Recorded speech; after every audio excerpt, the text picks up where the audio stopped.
ito na guys yung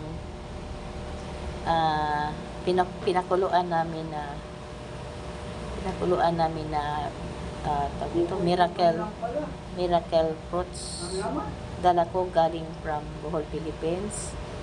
Ayan, nilaga namin. Tapos, ayan na, sinala namin.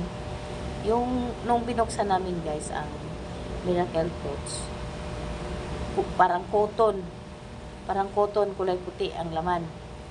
Then, kinayod namin, pinakuluan namin, tapos, di na kami naglagay ng tubig. Pero ito na ang karaming tubig niya. Sa dalawa lang to guys ha. Dalawang miracle fruits lang itong nilaga namin. Ito na karami yung katas niya sa dalawang miracle fruits. Kasi yung apat yun guys ang dala ko galing sa Bohol, Philippines. Yung isa nabasag sa bus sa tracking namin. Din sa naman, sa pagdating dito sa bahay, matagal naming pinakuluan, nasira yung isa. Kaya dalawa na lang ang natira. Pagbasag namin, kulay puti ang laman, parang cotton. Tapos kinayod namin. Tapos nung kinayod namin, nilagay namin sa kardero. Pinakuluan namin. Tapos hanggang medyo na yung parang cotton sa loob ng niya, bunga, ito na yung tubig niya mismo. Katas lang niya to guys ng dalawang dragon fruits. Hindi to tubig, hindi namin nilagyan ng tubig kasi sabi hindi pwede lagyan ng tubig.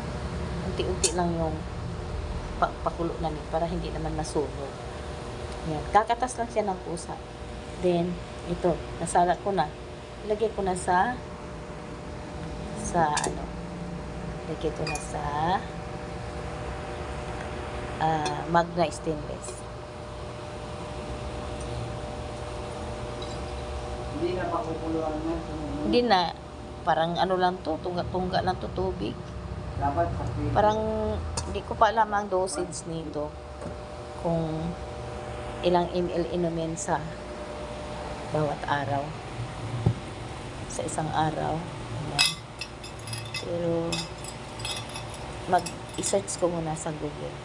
Pero kung wala akong hindi ko matuklasan yung pag-search ko, inumin ko na lang lagok-lagok. Ayan. Tulog pa yung ibang kasama ko. Ayun. Ipainom ko sa dalawang pasyente.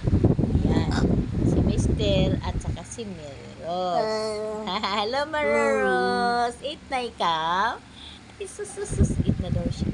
Eat na ikaw, Meros. Ay, eat ng Meros. Sige, eat mo na. Bye-bye mo na, guys, ha.